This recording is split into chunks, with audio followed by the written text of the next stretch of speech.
Assalamualaikum, bertemu lagi dalam Agronita.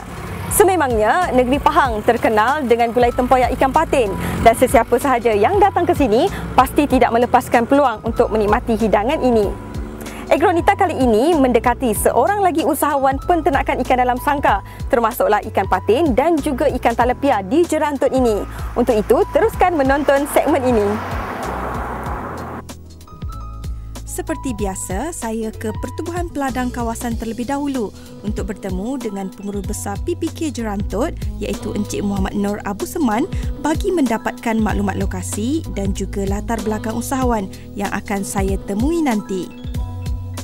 Saya dibawa oleh pegawai dari PPK Jerantut ke Pasar Besar Jerantut bagi menemui Nur Zalila Abdul Kadir, usahawan yang mengusahakan ternakan ikan sangkar.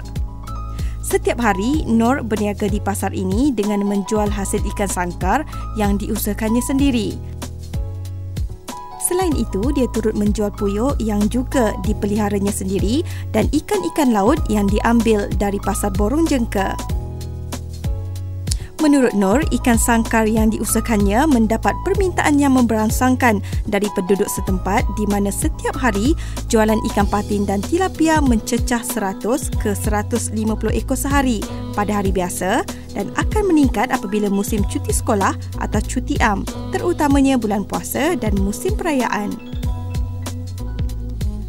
Selepas Nur selesai berniaga di pasar, saya diberi peluang untuk melihat sendiri ternakan ikan sangkar yang diusahakan Nur dan suaminya Asmadi Muhammad Yusof. Menurut Nur, pada hari ini dia akan melepaskan benih ikan patin dan tilapia ke dalam sangkar yang terletak di seberang Sungai Pahang. Untuk ke sana, kami perlu menaiki bot dengan membawa benih-benih ikan ini yang diambil dari pembekal di Perlok dan Kampung Baru Pahang. Perjalanan ke sangkar mengambil masa lebih kurang 10 minit.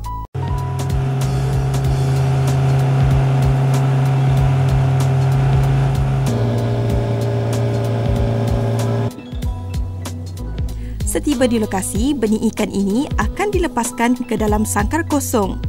Menurut Nur, ikan patin dan tilapia yang diternak ini adalah secara berperingkat-peringkat supaya hasilnya dapat diambil setiap hari untuk dipasarkan. Biasanya benih ikan patin dan juga tilapia yang diusahakan oleh Puan Nur ini akan dilepaskan setiap 4 ke 5 bulan sekali ke dalam sangkar kosong seperti ini.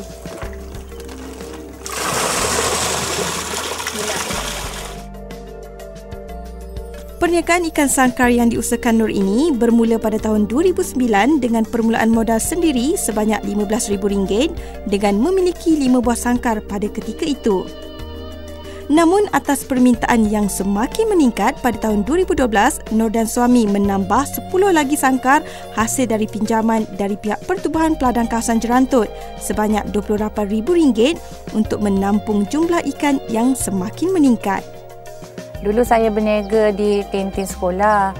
Lepas tu saya dan suami bercadang untuk menambah jenis perniagaan. Jadi kami pun memandangkan tempat kami ni berhampiran dengan sungai. Jadi kami bercadang untuk membuat ikan sangkar. Lagipun memandangkan penduduk di sini pun suka ikan air tawar. Jadi kami pun bercadang, memang kami pun berniaga lah ikan air tawar sampai sekarang. Ikan patin yang diternak di dalam sangkar ini mengambil masa 5 bulan untuk membesar dengan berat sebanyak 1 kilogram, tempoh matang yang sesuai untuk dimakan. Manakala ikan tilapia pula mengambil masa 4 bulan dengan berat 800 gram hingga 1 kilogram adalah berat yang sesuai untuk dipasarkan. Selain menjual sendiri di pasar, Nur juga turut memasarkan ikan sangkar ini kepada pembekal-pembekal pasar yang lain, restoran, malah ada juga yang datang secara persendirian dari masyarakat setempat. Cabarannya memang banyak. Pertama sekali, harga makanan ikan yang semakin meningkat. Kedua, banjir. Bila banjir, sangkar selalu rosak, ikan selalu mati. Tapi saya bersyukurlah sebabnya ikan saya ni boleh dijual sebab saya pasarkan sendiri. Macam setengah kawan tu dia susah sikit kan, sebab dia tak ada tempat. Jadi tapi saya dapat tempat berniaga di Pasar Besar Jerantut. saya jual sendiri. Saya ternak, saya jual sendiri. Kini Nur dan suami mampu tersenyum bangga atas usaha dan penat lelah selama ini yang mendatangkan hasil yang lumayan. Sebelum pulang, saya ke restoran milik ibu saudara Nur untuk melihat cara penyediaan ikan patin masak tempoyak orang Jerantut. Menurut Nur, walaupun di Pahang ini terkenal dengan tempoyak ikan patin, namun cara penyediaannya adalah berbeza-beza mengikut selera masing-masing. Kepada wanita yang di luar sana yang ingin menceburi perniagaan, kita mestilah ada minat, ada kesungguhan, ada kesabaran. InsyaAllah pasti akan berjaya. Bagi anda yang berminat untuk menjadi usahawan agro yang berjaya seperti yang kami paparkan, anda boleh layari laman web www.lpp.gov.my untuk maklumat lanjut.